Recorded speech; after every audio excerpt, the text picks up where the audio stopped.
Hello, everybody. Hello, good evening. Thanks so much for coming out. I, for one, look forward to this program every year because we all need to laugh, and it's been a couple years since we could do it. So I'm so glad we're actually here doing it this year. Thanks for showing up. I get the great pleasure of introducing one, Lou Schneider, who is going to MC tonight. Surprise!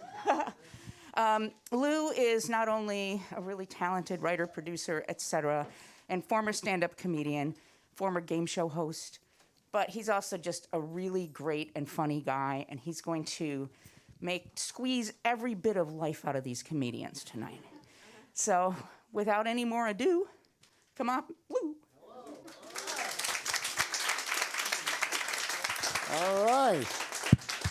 This is so odd to work with a mask, and also in a living room. But okay. Thank you for coming out. We are back after a long, long hiatus. We took 2 years off, and now we're back with masks, but we will be back next year, hopefully without masks. But it's nice to see all of you. The good thing about having been down for 2 years is that a lot of people graduated, so I can do all the old jokes. I did go to Penn when it was a long, long time ago. In fact, this whole area was ocean. And that's not true, but it was a different school then. It was a 2-year secretarial college, and I was a steno major, and it was a great time when I was here, and I thought she was going to leave. I'm like, wow. Wow. Before the pandemic, she's going, I'll go to one more stand-up show. But if I don't like it, I'm out of here. But they didn't have this. They didn't have Kelly Writer's House, and they didn't have a place for writers and, people who felt creative or had an impulse to go and try this kind of stuff. So this is a wonderful, wonderful thing, and we have some people who are really interested in keeping things going. And I had the pleasure of teaching here a few years ago, and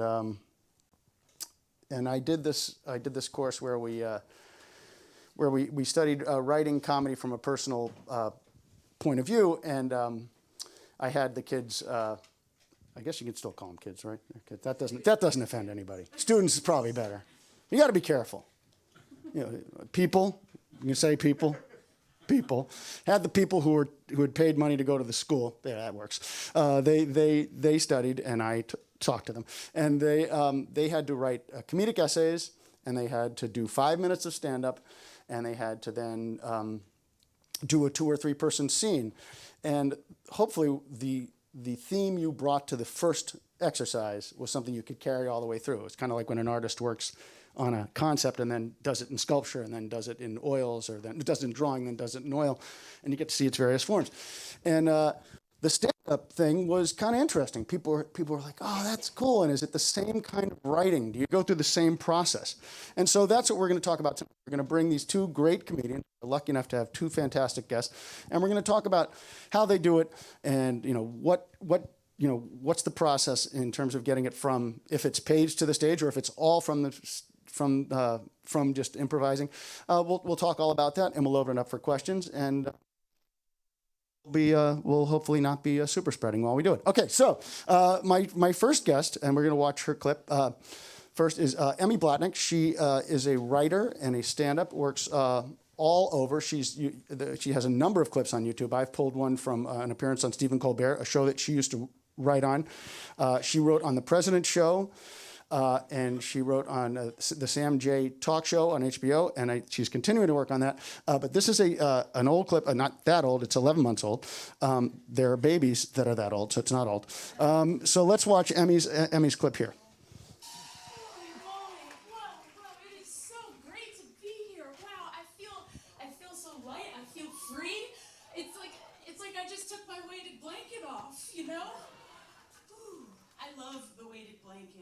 I don't know if you guys are into that, but oh man, it's a blanket that literally depresses you.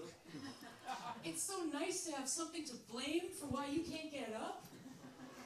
This blanket just holds you in place, it holds you down, it goes, it's my fault tonight, and you go, thank you, blanket. of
Fever pitch. Okay, we're going to keep it going. Our next guest is a wonderful, wonderful comedian. He has a fantastic, this is his fourth 1 hour special. The one out right now is on HBO.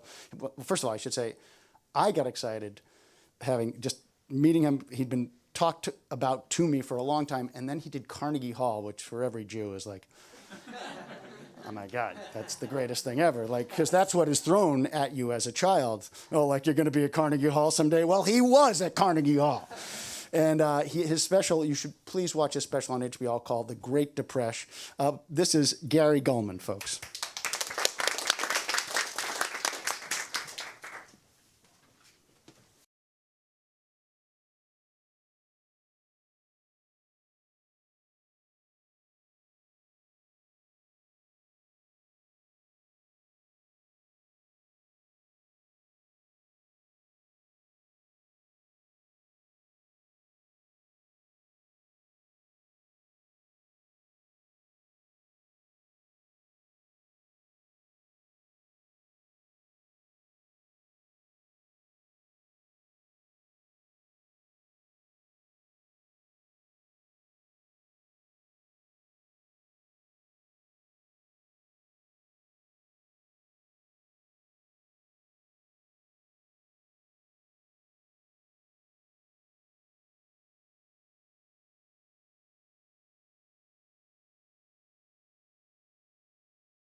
Okay, those are the raw material. That's the raw material. And now, let's ruin it by breaking it and discussing it and dissecting it. This is, my mother was an expert at this. She would say, I know why that's funny.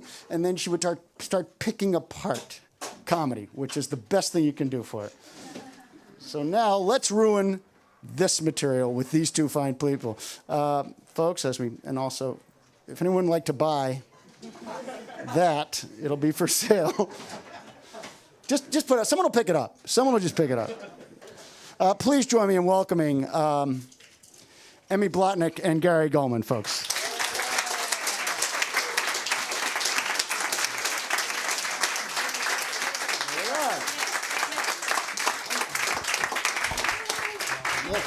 Can I keep using this? Beautiful. Oh. And this is just for my guitar. No, I'm kidding. The worst, the enemy of comedy. So, let's talk a little bit about. Are we still up? Yeah. Let's talk a little bit. You guys on? About how you started, what made you think you could do it, and why you continue to press the issue. So, Gary? You need a healthy level of delusion initially because I was so bad for so long.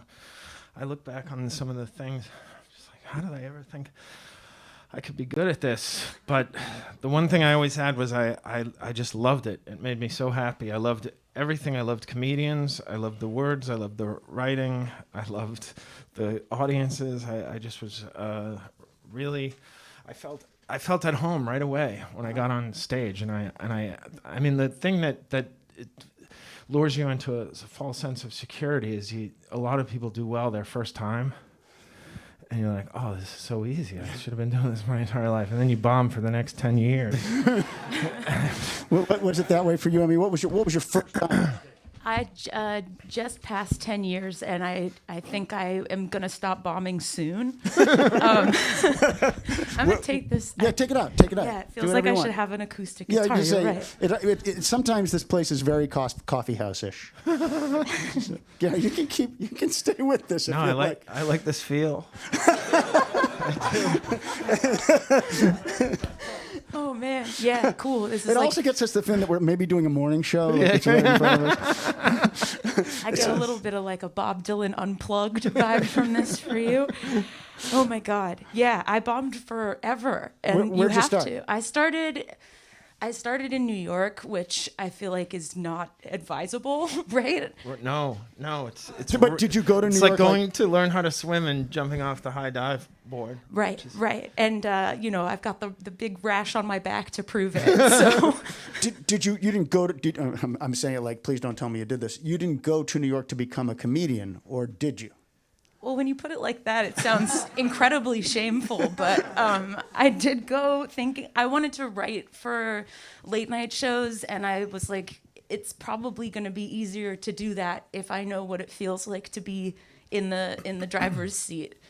But then, it is really fun, and you get that beautiful false sense of confidence from like a bringer show, where it's your friends from your normal job, like the people who like bag groceries with you, come to support. And explain for the people who aren't so familiar the trap of the bringer show. What is a bringer show? Did you guys watch the documentary about the LuLaRoe leggings pyramid scheme, where like you have to make all your female friends sell these leggings, and then you think you're friends? Okay. A bringer show is when a comedy club will let somebody with zero experience come do a short set in exchange for a bunch of their naive friends paying the 2-drink minimum and the ticket price. And so for that one show, you are God. And then, as Gary said, you will bomb. Yeah.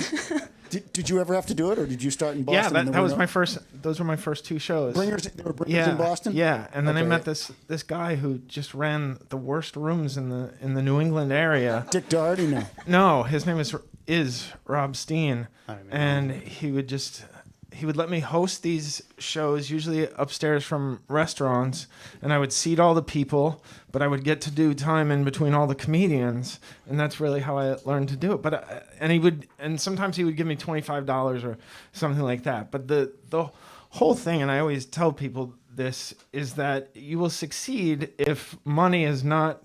It's so. The irony is, if you go into it for money, you will never make a dime. Right. If you go into it because you love it and you would do this for free, you will usually make a living at it, which is all I ever wanted. Yeah, it was that way for me. It's like, well, like musicians will play music whether you're paying them or not, and sadly, record labels know this.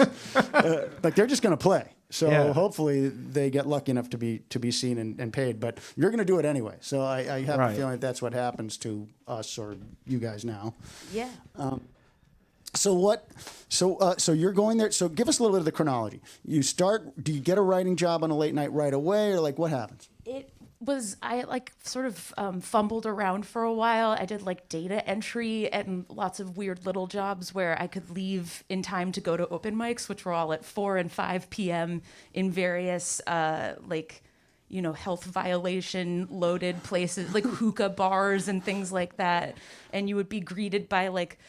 So there used to be an open mic where it was like an older lawyer who had like a bottle of red wine by the time you got there at 4 p.m. And he would be like, "You come with me," and would collapse furniture and stuff like that. And you're like, "I'm trying." So look at me trying.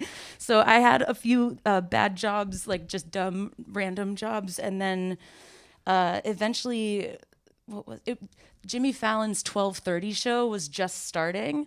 And they were the first show to use, like, first of its category, at least, to use a lot of social media stuff. So they were like, we need some, young whippersnappers to run that. And so I did that for a little while.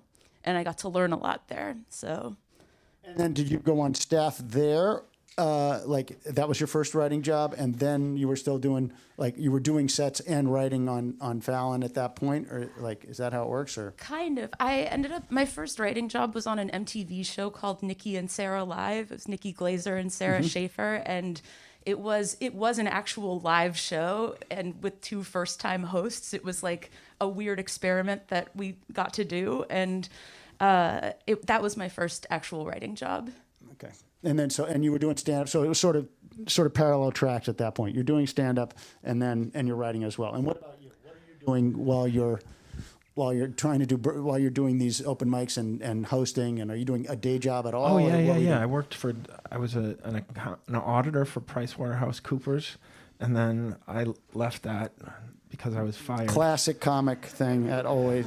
You stepped on my punchline right there because I said I left that. And then you should have let me finish by saying, because I was fired. I make it sound like I had agency initially, and then I reveal that I was fired. But then you had I know this is our first time working together, but it's the mask. All right, so and then I worked as a waiter and a bouncer. And then a substitute teacher. That was my best one. That was my last job that I worked during the day.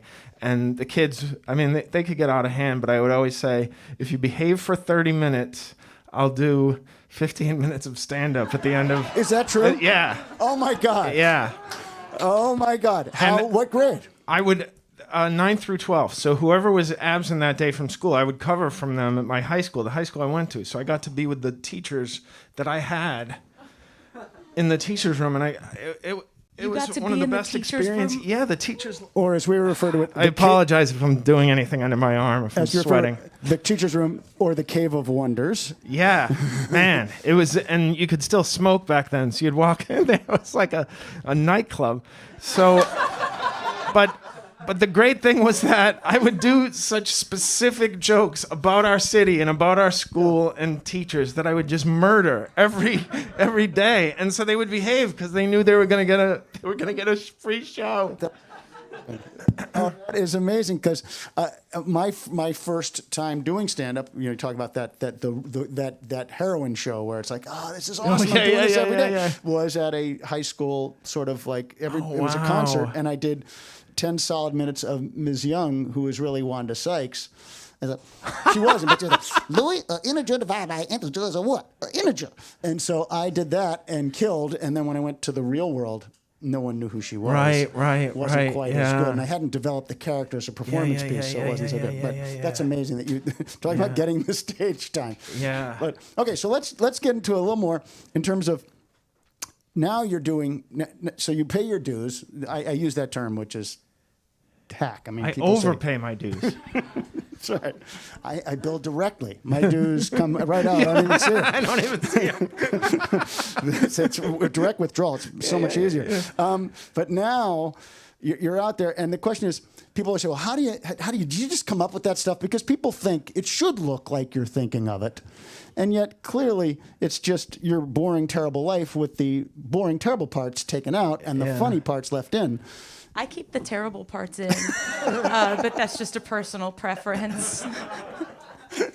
It stretches things, which is like Hamburger Helper. So it sure makes the time expand. So now, do you write, some people, okay, let's talk about Weighted Blanket for a second, then we'll get into that thing. You did a States thing? Is that Yes. what we're talking about? Okay. The Weighted Blanket, how did that come about? What was the genesis of that? And Oh man, I ordered a 20-pound blanket on Amazon, and it really did interfere with any sort of physical intimacy in between me and my fiance for a while because it stinks under there. It traps all of the all your terrible smells, and all the secrets of your body are kept underneath the weighted blanket. And I was like, well, it's interesting. It felt like such a reflection of how I was feeling. I am going to stop you for a second. How come you don't say that in that bit? I don't know, Lou. All the secrets of your body are kept under there. Feels like a pearl, my. Oh, thank you. It's perfect. And also, maybe it's unwitting because the poor guy also is dealing with. It's maybe not fair to him. Like and subscribe if the secrets of your body are between you. No, are we live streaming this? I'm trying to get a hashtag going. Hashtag the secrets of your body. Okay. Yeah, it was it was just like this, and it's also it's very physically large and heavy, and so it has a presence, and I was just like, well, here is something, And how much of it did you have what was the first piece of it, or was it whole cloth? I'm sorry, you should pardon the expression. Was the blanket whole cloth? Did it come out sort of as a chunk, or how'd it go? How did you first do it? Pretty chunky. I felt like there were I had a lot of thoughts about it when I got it. And also I like jokes that kind of dance around depression without going straight into the depths of it, and this is essentially a depression accessory, so that fits the bill for me. When did you get confident enough to do those longer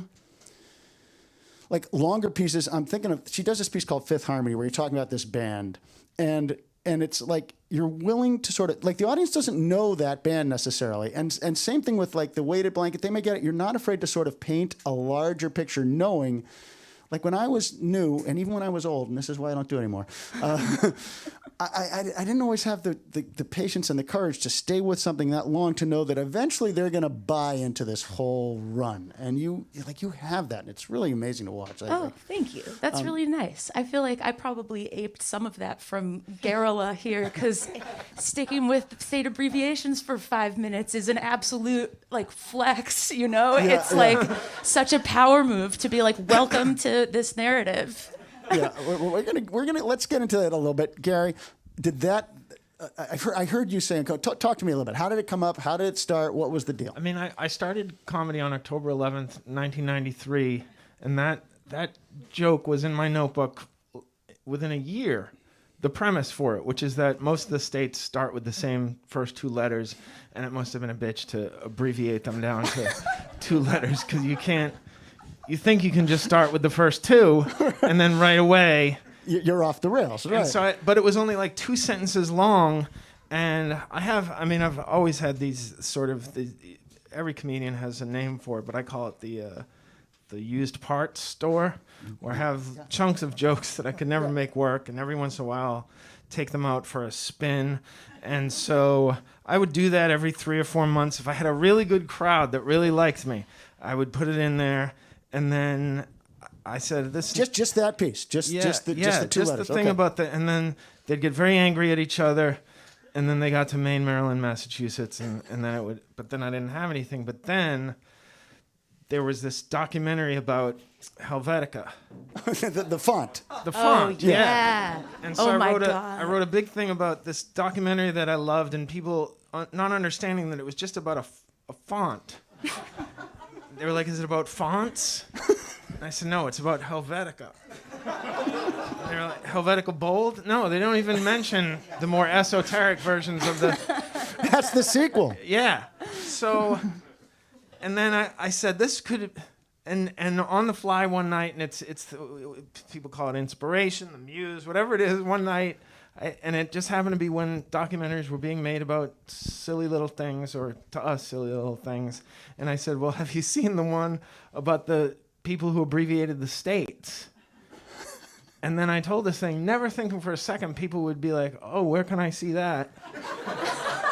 And that's the most common comment. Oh, and you read you read the YouTube comments Yeah. like, "You guys, there is no documentary." It's so believable. There's a documentary called Sand, and it's just about sand. Why wouldn't there be one? Yeah, right. There have been documentaries about less Absolutely. significant things. Yeah. Well, because yours has a human thing. By the way, you also get to use maybe was this a spare part that you get to tag into it, which is like the whole omelet station run. Oh, that was a spare part. Right. That I So- had this whole thing about being dealing with a churlish omelet chef. There are no other kinds. There aren't. Those guys have a puss. No matter how big of a move you make to put that $1 or $5, dare I say. Thank you. Right. Oh no, it's an know, exercise in just humiliation every time. The premise that the omelet chef resents you, but I needed something to talk about in between them naming the first state. And so that became the thing. Now, wait, but did you need it, And or it did could you bomb. find? That was the thing, it could bomb even. Because I just needed to distract the people from the fact that they were still abbreviating the states. Did it ever bomb? The omelet stuff? Yeah. It never works. That's not a good joke. What are you talking? It's a great joke. Because it's a character joke. It's a great joke. Oh, thanks. Because it paints the picture of because it's one of those, did you ever notice how shitty the omelet chef is? And if he thinks he's going to move up, he's not. It's a punishment, and he deserves it. Behave next time. But I remember going on vacation, and my wife said, "Why won't you get an omelet?" And I said, "Because the omelet chef hates me." And you have to explain as a child of social, he doesn't hate you. Right. He hates him. Right. So, all right, but so then you get that one in there, and then you get the 50. By the way, the woman who walked out of the '60s movie, like Dottie, of course, is someone But who. that's based on the Bob Newhart show. Carol from the Bob Newhart Carol, show. the gum cracking secretary. Yeah. Oh, so you get it's fun to watch. We're talking about writing for character essentially, because when you're doing a stand-up set, you're you. But you're sort of the kind of best version of you. You know what I mean? Like, you're not exactly the poor mouth guard wearer. I'm pretty tired, but I do think, like, sometimes to what you were saying before, like, if you can get on a little like roll of like some conversation that no one wants to have with you, and you're like, look at this thing I've thought about too much. Last week there was a woman in the front row at the Comedy Cellar who said out loud, and loud enough for everyone to hear, "I think I could do this." Wow. So sometimes you make it look so easy that It's so funny because I'm as a bitter pill from years of your first response is, "Yeah, motherfucker, go ahead." but on the other hand, you're like, "That's very nice. I'm going to take that as a compliment. That means I'm making it look easy." But I never get that. Right. No. well, I got into a weird thing where I was like, if I tell her she can't do it, then she'll go do it, and then I'm gonna run her TikTok in 2 years. I don't want to motivate her. So. But there is that thing as a comic. I used to, as a kid, I thought, well, first of all, it helped to have parents who'd be like, "Okay." because then you think I should never try it. And also, there's a stage, so they're literally above you. Comedians are up there, you're down here. You're not them. They're better because they're up higher. And then I went to the Comedy Factory outlet, which used to be on Market Street, and a guy said, I think I want to try to do stand-up comedy. He's like, do you have props? And I said, no. He goes, got to get props. Wow. Oh, man. And he says, because Bob Nelson was working that night. And he's like, my he goes, word. yeah, you got to get props. Everybody good is doing props. And I was like, oh, okay, I don't have props. So I didn't do it. And then I didn't do props. But I used to watch comedians like, they're so good. But then you have that moment where you're like, I'm going to try it. I'm going to do it. I'm trying. And then you do your thing. But that's the big leap. The big leap is actually up. Yeah. Thing. Yeah. But yeah, you're gonna watch her. You're gonna deal with her TikTok. Oh my God. Yeah, she was so confident. It was terrifying. Yeah. I think, by the way, that people who have that kind of confidence may not be the best comedians. You need some real good low self-esteem. Yeah, self-loathing is the foundation. People do say that, like, "Oh, are you depressed? Are you depressed?" I mean, you were depressed. Yeah. But then there's also like, not when I'm up here. What about me? I'm depressed too. What about? No, sorry. Okay, just kidding. I feel like that's a fun thing to feel left out about. What about my mental illness?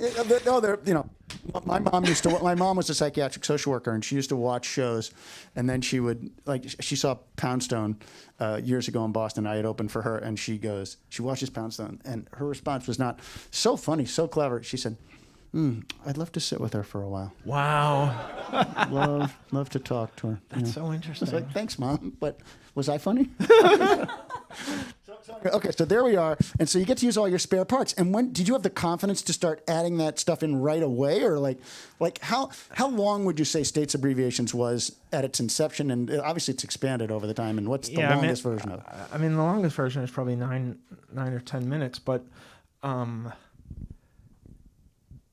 it depends on the audience. If the audience, because sometimes you have to bail on certain things and go shorter. But yeah, I mean, it once I got that part about it being a documentary, then it was very easy from there. It took 20 years, literally. It's unbelievable. When nothing happens overnight, but except the stuff that does happen overnight. But how about that feeling?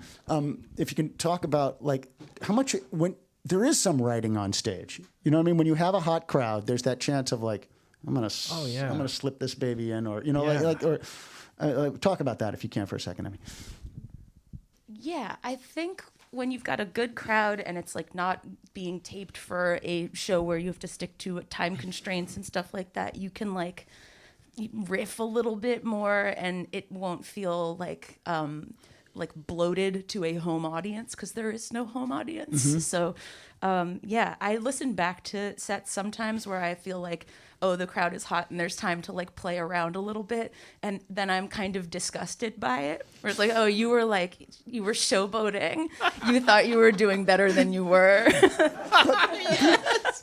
Because when you listen to it on the phone didn't really capture the audience the way it was when it happened. So you discount it in your head, but you can't do that. But I know exactly how you feel. You want to feel lousy about yourself, listen to your set, but Gary and I both had to go outside and chain smoke cigarettes while you watched us. So yeah, but people aren't picking up on that, and we're so. I mean, my favorite quote from Bruce Springsteen regarding writing and performing is, you have to think that you are a badass and that you suck simultaneously to stay honest and keep working hard and everything. Because we've all worked with the comedians, and some of them are very successful, who think they're awesome all the time and they never think they suck. But we do. But we know how bad they are. And they kind of become like cult leaders. I feel like guys who think they're like unstoppable. Oh, yeah. Having like. How about the person who says, like we do the joke about it, but you say like, do you ever work at, whatever? Do you ever work at the Connection? Yeah, I killed. Oh, yeah. Nobody says. I have there's a friend of mine who he would be a better friend if he didn't use the verb star. Oof. He says, oh, I'm starring in a movie. I'm like, you don't get to say that. Oh, my word. Tom Hanks says, yeah, I'm working this week. Yes. You don't get Yes. to say, I'm starring. Oh, my It says gosh. starring. Oh, it's That's so something obnoxious. other people say you killed. You don't get to Yes. say I killed. Yeah. So let me tell you about one more thing, and then we'll start taking some questions. And that is, how much do you feel like, how much is, if you could apply a percentage to it, how much of your act do you think has been written on stage, Emmy, like as opposed to like on the page first? Ooh, it's changing the longer I do it. It used to be I had to have it written out because otherwise I would like shit my pants on stage, and now I feel not as terrified and can riff. So at this point it's more like maybe like 40-60 or something like that. 60% you're coming up with on stage, or Leaning wow, that that's way pretty at good. this point, but then you have to listen back to it and be like, oh, you thought you were so cool. Yeah. And what about you, Guy? I mean, it used to be word for word. Everything I wrote down, I performed in a similar way on stage because I wasn't getting on stage enough. And where I could did just, you literally like hairbrush in I the knew, mirror? Yeah, I knew. Well, not so much that as I would. No, As I was writing the sentences, I figured out like a rhythm and a how many syllables and things like that, and I would change words around. But then when I started to get enough stage time, because when you can't get on stage, every minute is precious. Right. But when you get to do an hour and a half, it's not that precious, and you can stretch out a little bit, and then it's more transcribing than writing down. Yeah, and that's always a panic right after you get off, and you're like, Yeah. you're hustling to write. But I that. feel like there's a groove in your brain when you get the feedback of an audience laughing and clapping at something that you remember how to do it. gets And sticky it in there? sticks. I think it's sticky. And I wanted to answer the part about the thing that keeps you coming back in comedy, and I think drives certain comedians crazy, is the feeling you get from a new joke working.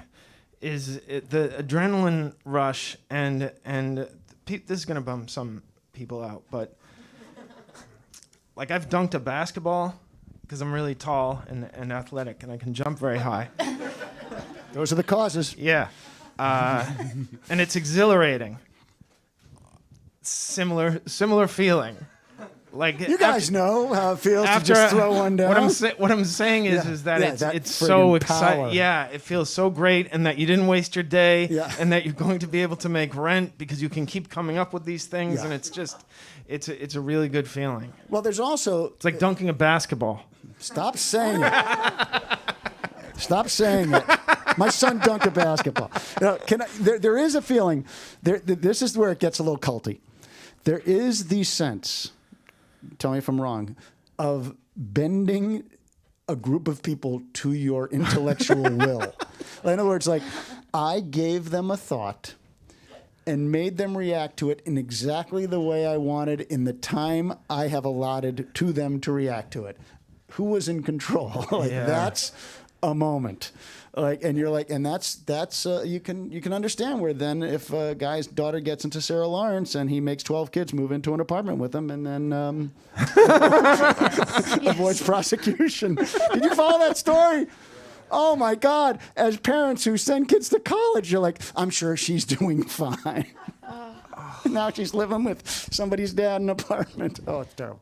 Anyway, The other good stuff. dunking a basketball-ish feeling is when you are figuring it out on stage and like you Yeah. stumble into something Yeah. and you're like, ooh, I'm alive. There's like a Sometimes quick it's the moment. syntax, right? Where it's like, oh, these are the words that need to go together. Like you have. Yeah. Sometimes it's like there's just one too many words in there. And you take one out and then it snaps into place. You can tell also when sometimes, like your holidays, like did he just say holiday? The audience is playing. There's a little bit of a game show part of that because the audience is playing along with you, and they think, did I just hear holidays? And then, oh, he didn't let that go by. He's on it. He's got us covered, and it makes the audience feel safe. They're like, They're like, we're right on. Everybody's in lockstep, which is really fun. I think it's great for the audience. And when the audience also repeats something, when they hear you say something, you hear them go. They're remembering. It's That's the best. fun. Yeah. So, are you guys ready for some questions? Do you feel like anybody want to give it a try? By the way. Jump right up. Anybody? We'll start with questions. Raise your hand. Let's go right here in the front. Oh. Oh, cool. Oh, there we go. Our absolute favorite. And Oh, thank you. I'm leaving. so, I'm sorry, Emily, but we've just, one of our favorite bits is the Trader Joe's story. Oh, yeah. And I think one of the reasons it works so well and it's so funny is because it's so believable. And I guess I'm just wondering, did you really get into an altercation with Yeah. that woman in line? Yeah. Yeah, I really did. And I was so angry, and all I could think was, if I can turn this into a joke, then something positive will come out of this humiliation. And I remember I told the story to some friends sitting at the table, which is like, you never do that. You never share your joke with other comedians before you go on stage. But I said, I'm going to try this out. And they said, yeah, that's very funny. And it didn't work with the audience, but it was enough that the comedian said, no, that's good. And that's been so helpful over the years, is the feedback from other comedians. Emmy has done this for me so many times, and I hope I've done it for her, but she'll say, that's a really good joke. And then the next time I tell it with so much more confidence, and that's, I don't know if it's half the game. It's a percentage of the game. No, it's really Yeah. really gratifying. Yeah. That's where New York was. I went from 72nd and Broadway. I'm sorry. I love this. 72nd and Broadway. I And called why- Lou the other day. And why is from- it a significant location? This is great. My therapist is across the street. So if I That's, was, by the way, yeah. 18 different intersections in New York. But okay. I was like, when you know, and it was like that for me because I love that bit. If you can watch the Trader Joe's bit, when I called Gary, I'd never spoken to him on the phone. We texted, and then I spoke to him on the phone. And he said, "I'm just coming out of Trader Joe's," and I was like, "The Trader Joe's?" Yeah, I was like, "Oh, that's awesome." It's a landmark on the Gary Gulman tour of New York City. Right, like Kenny Kramer's tour. Yeah. It's very important. Yeah, that New York is so much a better, well, for me, was so much a better comedy town than Los Angeles. I went to LA as an actor and then became a writer, but I did some stand-up there. But New York, you could still, in those days, when I was there, was in the late 80s, late 80s, early 90s, and you could do 7 sets on a Saturday. Yeah. And it was just, so you got to write so much, but the comedians during the day, we would fire off, we'd call each other and say, what do you think of this? I'm gonna try this tonight. I try to do at least one new joke every single night, Yeah. every single set. Not like no matter what was going on, because there were no, like you were not auditioning for a TV show every time, and I felt like LA definitely at that time was you were auditioning for TV shows. Yeah. But so I hope it's still great. It seems like it's good. It's Yeah, good for it you. really, yeah, it's so much fun. Yeah. Anybody else? Curious in terms of how much. Thanks. How much of stand-up do you think is being like a naturally funny, sort of quick-witted person? How much is being a really talented writer? Oh, are you a student here? Yeah. Let me tell you something. Whatever work ethic you used to get you here, if you apply it to stand-up comedy, you'll be very happy. Thanks, man. I wouldn't say that at Villanova. And I wouldn't say it at Temple. But what about Drexel? Are you? You've worked really hard. Like, this is what you can never lose sight of, is that whatever you've put your mind to, you've done. And being a stand-up comedian for a living is much easier than getting into an Ivy League school. Yeah. I don't know how you did You're it. gonna get letters, Mr. Goldman. For real? Yeah, people don't want their kid to. Speaking from experience, To become they're- a comedian? No, they're not excited about it. Oh. What? There's They should be excited about it. there's something that's going to make him happier? What is this happiness? No, you're right. You're right. No, listen. I always tell people your age that, like, you should do it. You should do it. All you have to do to succeed is want it really bad and love it. Yes. And then you're succeeding, by Yes. definition. And Yes. it's way less embarrassing to be bad at it when you're young Yes. than Yeah. to show up when you're like 50 and you've given up on a career and Right, you're like, yeah. now I do comedy. I get that call. I Yeah. get the guy. I'm like, my wife never understood me. I'm like, I don't understand you. Don't. She's a large. She represents a large group of us. Don't do it. Don't do it. Just learn to do something else. Don't do this. That Stand-up being comedy's not the answer. One thing, I do have a friend who started at age 29 who is amazing. So I would say 29 and under is a great time to start. Oh, no. I mean, any time, you just have to temper your expectations at certain ages. I mean, I started at 23, and I remember writing in my notebook as one of the things that was going to hold me back was my late start. In my journal, I had a late start. I really have to make up for this late start. It's just, The school thing is the greatest secret. Like, all you do is you get a job at your old high school, which already feels like a sitcom anyway. So you start teaching your old high school, and then cut the class time in half and just work out your material. Just kill them. And people will come. People make excuses to like come into class and stand in the back. It's just the best. The classes did expand. Perfect. Who else? Let's talk to this gentleman right here. Hi. We must speak about Will Smith and Chris Rock. What do you you know what I'm talking about? We must speak about Will Smith and Chris Rock. It's not a question, it's a Not even demand. topical anymore. What you comedians speak amongst yourselves about this subject?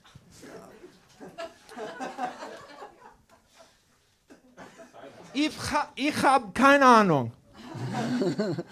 My feeling about that is I'm going with the culture on this. Aren't we all guilty of hitting Chris Rock?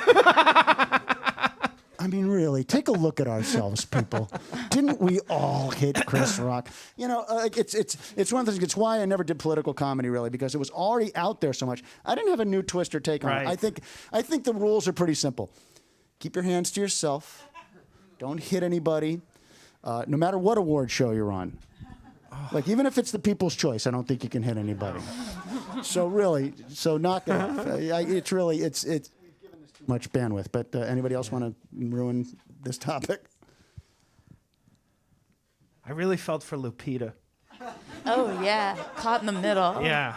Absolutely. We're all Lupita. We are all Lupita. We are all Lupita. I think Alex Edelman, a Penn grad, had a great joke about it, which is, wow, it was a big night for communicating with your hands. Oh, man. Pretty good. But I do want to say, Sean Hayter, please see that movie. Sean Hayter was a writer on a show I did called Men of a Certain Age, and she's great, and she won for Best Adapted Screenplay. wow. And she's one of the nicest that's people. wonderful. And she is one of those people, like, she would agree with you about if you want it bad enough, you just keep, because no one was anxious to make her movie. And also, they told her she should use hearing actors in the movie because they wouldn't sell it without putting hearing actors in. She said, good luck with you. I'm doing it with my deaf actors. Yeah. Wait till my deaf actors hear this, she said. Let's go here. Thanks. Lou, so you taught a course about developing comedy from personal experiences, and you both shared a story like that, but how often do you just totally make it up?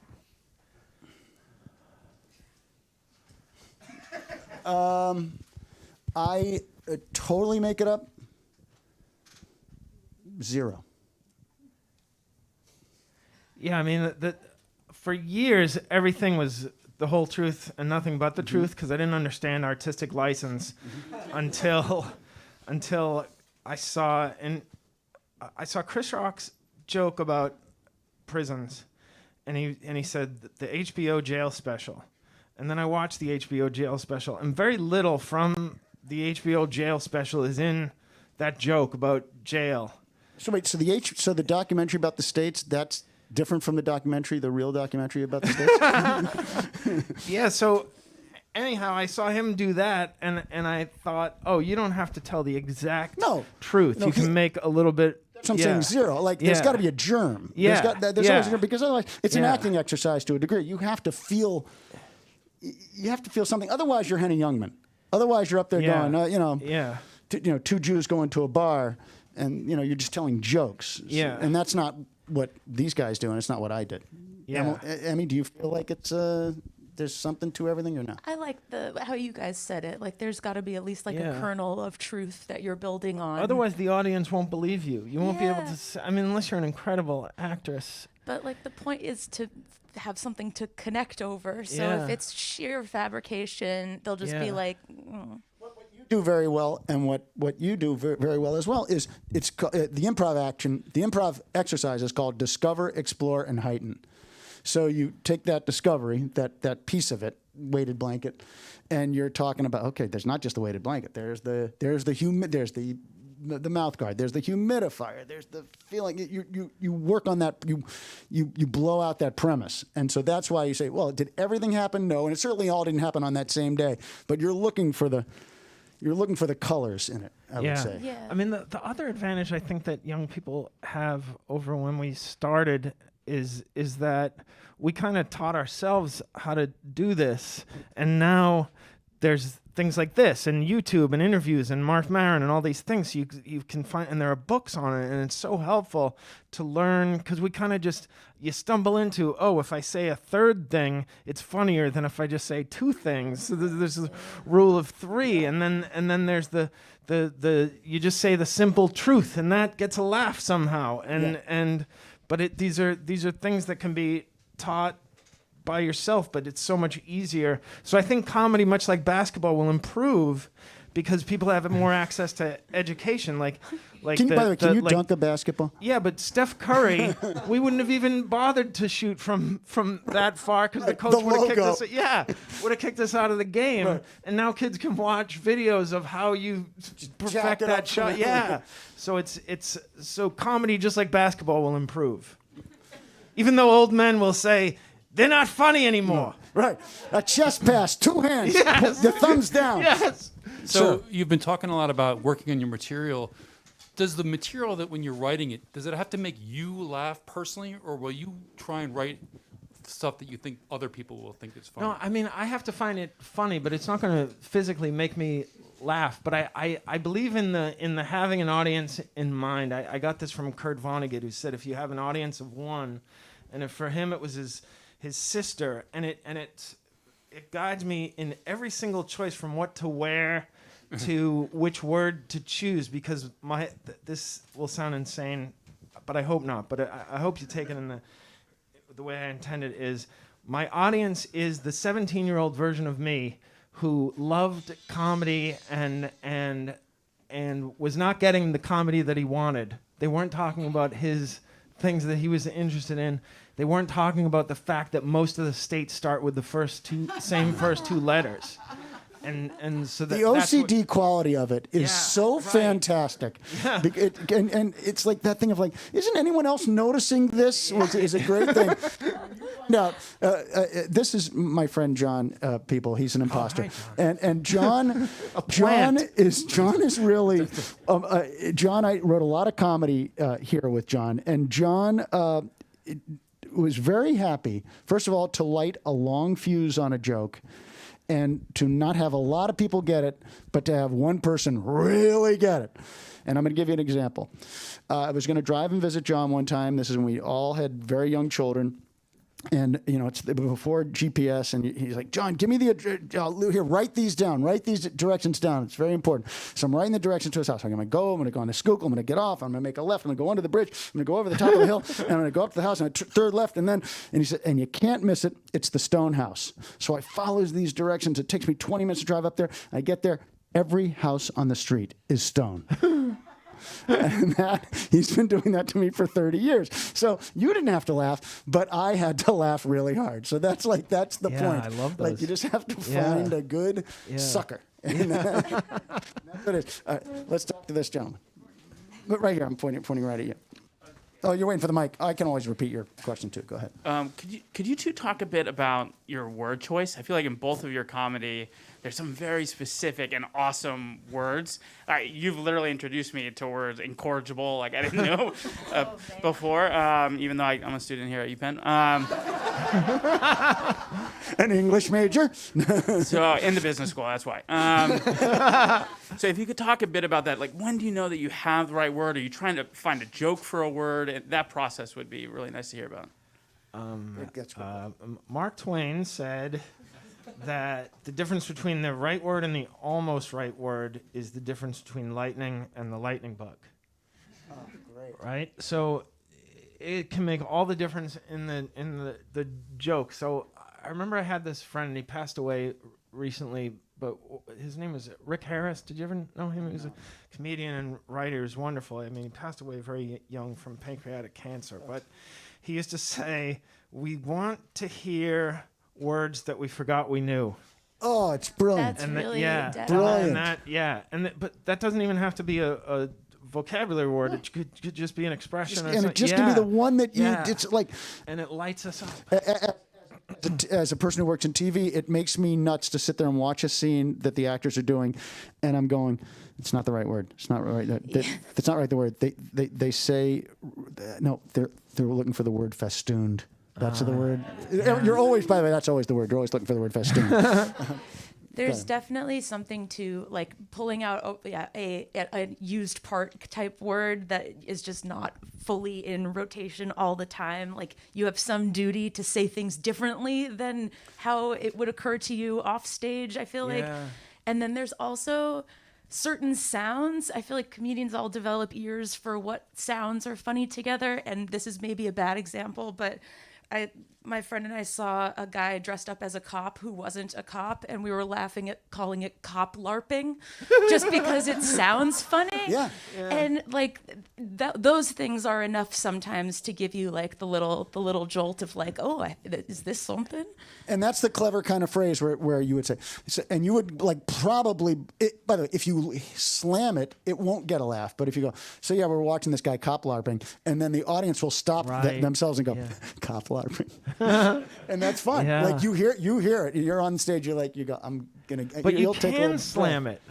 You can, Yeah. but sometimes it's nice to blow past it and watch. Yeah. You blow past it in stage abbreviations. You blow past a couple, and you know the audience is, they're listening. They're I catching see that. what- I have a I see question what for Gary. What joke is it where you hit the word apt really Oh hard? yeah. The woman counts down the one Mississippi on the drinking fountain, and I say, "How apt." It's 3 letters. That's like so many sounds. You know what I mean? Yeah, but it's and I hope I'm using the expression correctly. This thing called bathos or bathos, BATHOS, where you use heightened language for something mundane, and it's funny, and Yes, I feel like because that's that juxtaposition I is mean, funny. that's the trick. Yeah, that is the trick. Yeah. I didn't know the term. I didn't know it had a term. Yeah. I just called it using heightened language for mundane things. And then my friends, this really smart guy, My family said, called it, look at you. said that's called bathos. Bathos. Yeah. It's really good. It's a whole thing. major. Yeah. Let's talk to this woman here. So as someone who loves telling stories but has been labeled, thank you, as like wildly inappropriate, are there ways to transition an audience or just kind of like help them if you have something racy or provocative or like potentially political to say, especially like as a female wanting to go into comedy, considering maybe a lot of people are offended by weighted blankets? I think I can handle this. Go for it, Gare. Can you imagine? He's the strongest woman I know. Let me explain. Let me explain this. I mean, well, this is where like comedy clubs come in. Honey. He's right. He's right. I am so lost without. You said it. He said it taller. Oh my god. Comedy spaces, like if you enter them willingly, you should know you're gonna hear something gross or provocative or whatever. So like, that's your space to do that. It's not like you're standing up in a church service or like a classroom and being like, what about my butthole? Like, but you can totally do that at a comedy club and people will be like, awesome. Yeah, if you do it right, you get away with stuff. Some of it is your stage persona. Your pube run. It's a safe space. I watched. They don't know the bit. I know exactly. Would you please explain a little bit about it, and will then interrupt you. Oh man. I think if this were a comedy club, Correct. I would be thrilled to tell this room about my pubes. Yeah. But it is a brightly lit college live streamed seminar, so I will hold off. But There's a bit that she does in the appropriate setting where it's a little on the risque side, but the fact is By the way, but you did it in front of a camera. It wasn't shot in a nightclub. I mean, it was shot. It was part of his comedy special, and you and But the as you- comedy special is an I extension know, of the. but, Yeah. no, I know. But what I'm saying is part of it is you don't go up there as some brute, and so the juxtaposition of you being sort of mild. That's what mild and kind and approachable, and then you start getting into some stuff that like, whoa, okay. The audience goes with you in a way that they might not necessarily if you were a different kind of person. That's interesting. I guess. Yeah, I think you also pick and choose what provocative things you care enough to say. Like, some gross things are easy. Some dirty things are like anybody can do it. And then if you just put some gross image in the audience's head that you haven't like thought through or worked on, they can tell. So I think if it's gross but you love it, do it. Put a thumb all the way up there. Yeah, that's right. Are there any other questions? Yeah, I mean, that's the thing. You'll figure it out. You'll Thanks, figure it out. Garrett. The fact that here's how I know anybody who is thinking of going into comedy will do well in it. You came to this. You're Yes. so dedicated Yes. and interested. Hopefully, like I remember my senior year of college, I went to this thing about finance guys from Wall Street, and I remember the guy said, "And if you want a friend, get a dog," and I was just like, one, that's from a movie, Wall Street, and then two, what? Why did you say that? Why would you say this horrible thing? I don't want to go on to Wall Street now. I didn't even, but that made me, ugh. Yeah, no, Like they it was some special club. yeah, they encourage sociopathy, I Yeah. think. So Well, we haven't done so well in television either, where it's like, oh, actors, some actors treat their assistants horribly. The Devil Wears Prada comes from a real place, and that's not TV, but it's the the Right. fancy Oh, world yeah. of people who have maligned and mistreated assistants. It's like, wait, can't we break that cycle of abuse? Because Yeah. just because you've now achieved it, how about we learn from that and you don't wipe your feet on your underlings? And Yeah. maybe we'll be better off. But should we call this seminar, it's not really a seminar, panel, should we call it Killing the Patient? Because I always feel like when you start dissecting comedy, you have the capacity to really ruin it. And I'm afraid that we get dangerously close to it here. But I don't think you guys have saved the patient tonight. But Yeah, but we love talking about it just as much as we love doing it. yeah. So, Well, yeah. let's go. Who did you first listen to? Who was your first? my parents really liked the 2,000-Year-Old Man, George Carlin, Jackie Mason. Yep. And I was like so on those, and then I found Mitch Hedberg when I was like a young teen, Yeah, and was the like, best. "This is the best thing I've ever heard." Yes. And so there's some vortex there of like the like the one-linery type joke guys I liked, and then old Jewish people, which I identify as one. Sure. Gonna happen. Gary, who are your David Brenner. Yeah, great. Yeah, from Philly. Yeah, great. Yeah, he was great. I And had very the, nice. I had the same. Very nice. I had the same as you, and then also Steve Martin rocked my world. my Oh, word. yeah. When Steve Martin appeared on the scene, and my dad didn't get it. My dad was like, why is that?" I feel funny. I put a piece of bologna in every show. Yeah, because he's deconstructing comedy. No, it didn't work. And any other questions before we wrap it up with these people? You don't have to. Charlie?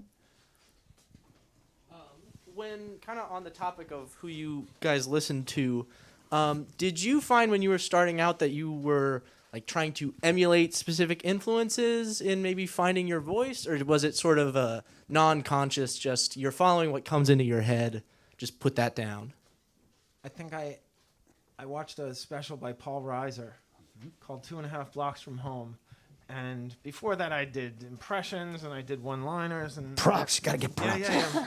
I would have used props if I had thought of any, but I saw him just talking in a voice and not really talking very fast or very loud, just having a conversation. And I said, that's how I'm going to do it. So that was a year in. So I dropped everything I had and just started writing these jokes. And I would say, well, would Paul Reiser tell this joke? Is this in his kind of tone? And so I did that. So I was basically using Paul Reiser's persona as training wheels for like 2 years until I I got called Richard Lewis Schneider for a while. Oh my I really- word. I don't know. I don't Yeah, know. yeah. But Paul Reiser had the same thing with Lewis. Yeah, That yeah. Lewis thought Reiser was stealing from him, him. Yeah. Yeah, but he wasn't, you know. No. But no, it's hard. It's hard because you're trying to develop your own voice. We have time for one more question, and then we'll call it a night. But it has to be a good one. Yes. No, I'm kidding. It could be a bad one. There's no There you go, such right thing here. as a This stupid question. Person right there. There you go. This is our last one. Hi. I just know from my experience when I like undergo a creative project, I think afterwards, oh my God, I'm never gonna have an original thought ever again. So I was wondering, like, when you guys do like an hour special or anything of the sort, do you guys ever have like that fear, like, oh, I'm never gonna come up with anything ever again? Or On a like, count of 3. Yeah. Oh, yeah. Yes. Yes. Oh, I couldn't. Yes. I couldn't wait. It never say goes yes. away. It never goes away. The feeling of like loss and grief when you put something out and you're like, well, that's it for me. And now I got to go sell lemonade on the street. But the same thing that I say regarding to getting into this school is the same thing I keep telling myself. There were so many things that when I started, I didn't know how to do them at all. And I look back and I say, I'm so glad I stuck with it. And so not having any jokes because you just did a special is the same place I've been several times and I got through it. So it's just, if you can use that as it's going to happen for you. I've just had it happen 4 more times than you because I'm 50. And it's also, yeah, if you could come up with the first batch of stuff, then you can come up with, like, you already have proof that you can come up with stuff. Yeah. Like, it's a wonderful, weird delusion that, like, there's an infinite, or that there's a finite supply of creativity in that's you. That's what Maya Angelou said. You can't run out of creativity. The more you have, the more you create, the more creativity you have. Something like that. Yeah, that sounds I'm like paraphrasing. classic Let me Maya. tell you something. It sounded as counterintuitive as I just said it. I remember not believing it, but look it up. How? I had it next to my bed when I was creating. There were 2 things I had next to my bed when I was writing The Great Depresh. Water. That you can't run out of creativity. The more you use, the more you have. There you go. Okay. And second, ever tried, ever failed. If you have a notebook, write this down. Ever tried, ever failed. Try again, fail better. Just write down fail better, because you're going to fail over and over and over again, but next time, try to do it a little bit better. Yeah. I want to thank our yes. Thank you so much. I can't thank you enough. Thank you, audience, for coming. We really appreciate it. Thanks for doing this. Hopefully we get to do it again next year if the world is still in one piece. Anyway, thank you so much. Thanks for coming. Bye-bye. Thank you.